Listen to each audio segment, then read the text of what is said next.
Starting to look real nice overall from cursory glance.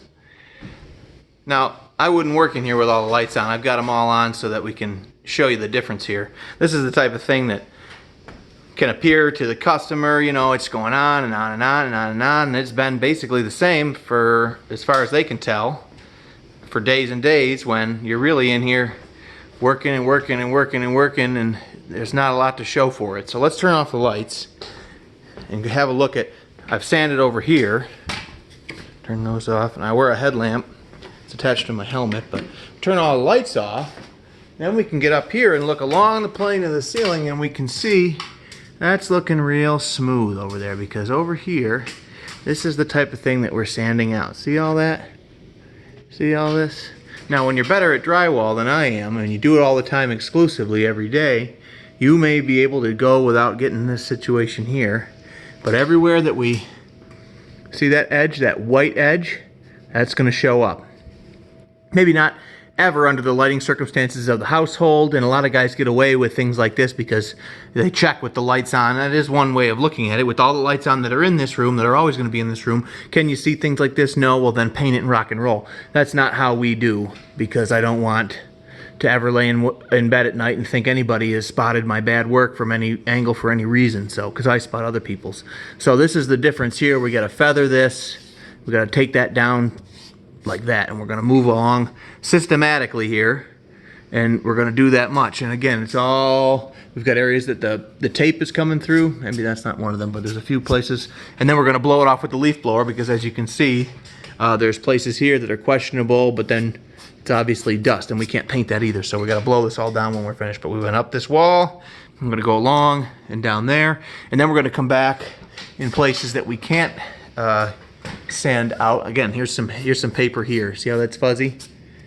We're gonna have to skim over that, and we're gonna have, you know, areas like this or that, little low points like this here, and we just gotta touch a little low point there. Some of that can be sanded out. Other times I get a sense of how deep I have to go, and I'll just come back and put a touch up, a little bit of mud in it. We gotta look at all of our edge quality here. You can see this now. If it's close in color, you're gonna see these shadows. This texture moves on to the smooth texture. We've just gotta break that all up visually to do a quality job here. So we've been here an hour or more already. We got another hour going that way, basically, and then some more mud, very lightly. Another situation, we'll come down here and look at. This is going to be important. I mentioned it in the last video, I think, but show it to you now.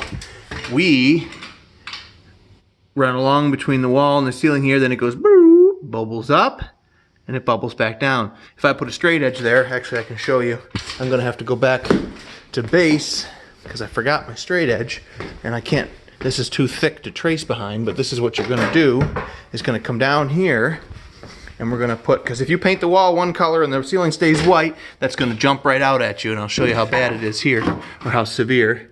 There we are tight, and here we are up, and then we're tight again. So I'm gonna use a proper thin straight edge, and I'll throw that onto the wall with a heavy pencil line, or maybe even a Sharpie, and then I'll work to that with mud on the ceiling for the sake of the line between the two planes being straight right across, because that's going to be a telltale situation there. And you can just see it here when you look at that. So we've got that situation there. Everywhere else looks real nice. Nobody else is going to betray that situation. We've got the high corner of this existing, and we went around with drywall here. The high corner there needs a little bit of help to blend out, and our corners and stuff, but generally speaking, you know, we've got all kinds of schmutz and stuff in there. We got to blend that all out, and this is where it looks the same and looks the same and looks the same, but it's really not. This is the difference between somebody who's trying to fly out the door and somebody who's willing to go the extra 5 to 10% that's at the end of it. So we're not milking anything here. We're doing a quality job. When we get all done here, the door trim will cover all these screws by design, and we'll throw our, I gotta remember today, I put a little mud in there, and I'll put the trim back on the top of the door here, and we're gonna paint as well. But overall, you know, things like that, you can't have, I don't know if you can see, it's hard to see it there. Turn it up, there it is. See that white line going through there? That's a no-no. So that's that. We're going to spend hours here just getting everything dialed in perfectly, and then we can paint stuff, and we'll see how that looks next, probably. All right, We'll see you.